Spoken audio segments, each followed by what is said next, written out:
আসসালামু আলাইকুম। আমি অধ্যাপক ডাক্তার ফাতেমা আশরাফ। বর্তমানে ইউনিকো হাসপাতালের গাইনি-অবস বিভাগে সিনিয়র কনসালটেন্ট হিসেবে কর্মরত আছি। আজকে আমি আসলে সবার উদ্দেশ্যে বলতে চাই পিসিওএস নিয়ে। আমরা জানি যে সেপ্টেম্বর ২০২৫-এ আমরা পিসিওএস দিবস পালন করেছি। সারা দেশের অনেক মানুষ এ বিষয়ে সচেতন হয়েছেন, পরিবারগুলো সচেতন হয়েছে।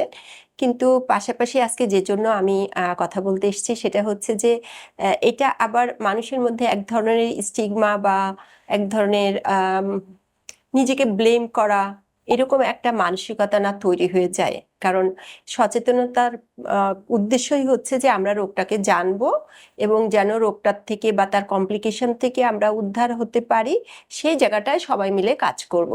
কিন্তু আমাদের অবজারভেশনে এরকম আসছে যে বিশেষ করে যারা অ্যাডোলেসেন্ট বাচ্চা তাদেরকে গার্জিয়ানরা যখন আমাদের কাছে নিয়ে আসছেন, তখন আমরা দেখছি যে বাচ্চার মধ্যে অনেক শেকিনেস কাজ করছে এবং সে অনেক ইমোশনালি ডিস্ট্রেসড।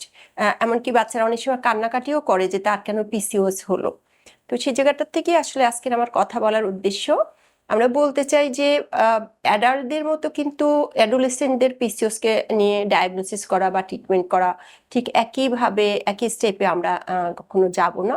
কারণ প্রথমত মায়েরা যে জন্য চিন্তিত হন যে মেয়েটার হয়তো বা মাসিক শুরু হয়েছে, যেটাকে আমরা মেনার্কি বলি যে শুরুর মাসিক শুরু হয়েছে, তারপরে দেখা যাচ্ছে মাসিক আর নিয়মিত হচ্ছে না, হয়তো বা 2 মাস 6 মাস 1 বছর পরে গিয়ে আমার মাসিক শুরু হচ্ছে। তখন তারা মনে করেন যে যেহেতু পিসিওএসে এরকম হতে পারে, মাসিক দেরি করে হয়, সেই জন্য এটা হয়তো বা পিসিওএস। পাশাপাশি এই বয়সের বাচ্চারা ঘরে ঘরেই আজকাল দেখা যায় যে তারা সিডেন্টারি ওয়ার্ক করে, মানে বসে থাকার বেশি সময়টা বেশি যায় বসে থেকে, বা অলসতার সময়টা বেশি যায়, অতটা অ্যাক্টিভ থাকে না, তার ফলে তাদের ওজন বেড়ে যায়, খাওয়া দাওয়ার নিয়ম কানুন ঠিক নাই, ঘুমের ঠিক নাই। তো এইসব কারণে দেখা যায় সে তার ওয়েটটা বেশি হয়েছে, সাথে তার হচ্ছে মাসিক ঠিক মতো হচ্ছে না। তখন অনেকে মনে করেন যে এটা বুঝি বা পিসিও। তাহলে বলবো যে সবগুলোই কিন্তু পিসিওএস না।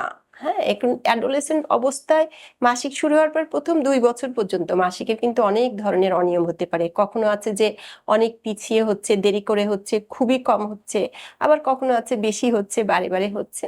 তো যদি পিছিয়ে হয় সেটা নিয়ে অনেক চিন্তা করার দরকার নেই, শুধু বাচ্চাটার দিকে খেয়াল রাখা যে সে কোনো প্রবলেমে পড়ছে কিনা।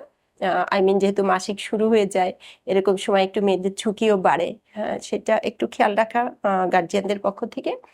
অনেক সময় আছে কিন্তু যে কিশোর বয়সে কিছু মাসিক শুরু হলো, পিউবার্টি এজ, তখন কিছু লোম বেশি হতে পারে, মুখে একটু একনি এমনিও হতে পারে। তো এটা যে পিসিওসি সবসময় তা কিন্তু নাও হতে পারে। তো এই জায়গাগুলোতেই আমরা আসলে খুব জোর দিয়ে বলতে চাই।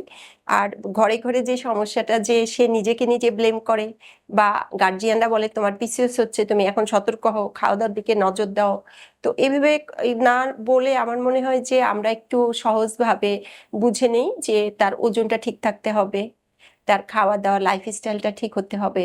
এবং দেখা গিয়েছে যে এগুলো কিন্তু মানে প্রমাণিত সত্য যে বৈজ্ঞানিক গবেষণায় দেখা যায় যে যাদের মধ্যে টেলিভিশন দেখার প্রবণতা বা স্ক্রিন টাইম কাটানোর প্রবণতা বেশি, যারা দিনে প্রায় 3 ঘন্টারও বেশি সময় ধরে স্ক্রিনের সামনে থাকে, তাদের ক্ষেত্রে মোটা হয়ে যাওয়ার সম্ভাবনা শতকরা 65%-এরও বেশি দেন যারা হচ্ছে 1 ঘন্টার চেয়ে কম সময় টিভি বা স্ক্রিনের সামনে থাকে। আমরা টিভি বলবো না, আমরা স্ক্রিন বলবো, কারণ এখন অনেক জায়গায় আমরা অনেক ঘরেই এটা আছে যে বাচ্চারা খুব মোবাইলের প্রতি আসক্ত হয়ে যাচ্ছে। হ্যাঁ, তো এই যে সিডেন্টারি ওয়ার্ক, তার খেলাধুলা নাই, কাজকর্মের প্রতি মনোযোগ নাই, ইভেন হাউস হোল্ড ওয়ার্ক গুলো অনেক সময় বাচ্চারা করে না। তারা ধরেই না যেটা মায়ের কাজ, বা যারা বাসায় হেল্পিং হ্যান্ড আছেন তারা করবে, একটা অ্যাডোলেসেন্ট বাচ্চার এটা কাজ না। তো তাদেরকে আসলে খেলাধুলা কাজে মনোযোগী করা, এটা কিন্তু গার্জিয়ানদের কাজ। ওকে আপনি ছোটবেলায় যেভাবে পরিচালিত করবেন, ওর জীবনটা সেভাবে চলবে। কারণ যদি সে তার শরীরে ওজন বৃদ্ধি হয়, বিশেষ করে আমরা যেটাকে বলি সেন্ট্রাল ওবেসিটি বা পেটে বেশি চর্বি জমে যাওয়া, সেগুলো যদি হয় তাহলে ভবিষ্যতে তার ক্ষেত্রে মেটাবলিক সিনড্রোম, যেমন ধরেন ডায়াবেটিস হতে পারে, তারপরে কোলেস্ট্রল বেড়ে যাচ্ছে, অন্যান্য হাই ডেন্সিটি লাইপোপ্রোটিন যেটা এইচডিএল কমে যাচ্ছে, লো ডেন্সিটি লাইপোপ্রোটিন বেড়ে যাচ্ছে, এই ধরনের যে মেটাবলিক ডিজিজের যে সংকটের কথা আমরা সবসময় শুনি সেগুলো হতে পারে। একটা অ্যাডাল্ট বয়সে গিয়ে তার হয়তো বা বন্ধ্যাত্বের সমস্যা দেখা দিতে পারে, তারও পরবর্তী বয়সে গিয়ে তার হয়তো বা মেনোপজের কাছাকাছি বয়সে গিয়ে দেখা যায় যে তার জরায়ুর নানা ধরনের অসুস্থতা হতে পারে। তাহলে অ্যাডোলেসেন্ট বা কিশোর বয়স কিন্তু খুবই একটা গুরুত্বপূর্ণ সময়, যখন আমরা আর্লি বুঝতে পারি যে তার লাইফস্টাইল ঠিক নাই, তার ওজন ঠিক নাই, তার ঘুমের সময় ঠিক নাই, তার স্ক্রিন টাইম বেড়ে গিয়েছে। তখনই কিন্তু তার শারীরিক যে প্রোটেকশন সেটার দিকে নজর দিতে হবে। আবার এমন না, অনেক বাচ্চা আবার আমরা দেখছি যে খুব নিজের প্রতি বেশি কনসিয়াস, খাওয়াই ছেড়ে দিয়েছে এবং দেখা যাচ্ছে যে তার যে হাইট অনুসারে ওজন থাকার কথা তার থেকে কম ওজন হয়ে গেছে। এটাও কিন্তু ঠিক না। তাকে কিন্তু পরিমিত খেতে হবে। বিশেষ করে একটা কিশোর বয়সের বাচ্চার কিন্তু এখনো শরীরের গ্রোথ শেষ হয় নাই, সুতরাং তার ক্ষেত্রে যে গ্রোথের জন্য তার যে এক্সট্রা খাবার, তাকে প্রোটিন সাপ্লাই দেওয়া, এগুলো কিন্তু ঠিক রাখতে হবে। তো আবারও বলবো যে এটাকে কোনো সংকোচ হিসাবে, লজ্জা হিসাবে, কোনো ব্লেম হিসাবে, তার মানে কোনো স্টিগমা হিসাবে আমরা নিব না। আমরা এটাকে একটা এমন একটা পর্যায় থেকে দেখার চেষ্টা করব যেন একটা হেলদি লাইফে ফিরে আসার জন্য সে নিজে এবং আমরা স্কুলে, কলেজে, সব জায়গাতে, পরিবার থেকে আমরা যেন তাকে সঠিকভাবে সহযোগিতা করতে পারি। ধন্যবাদ সবাইকে।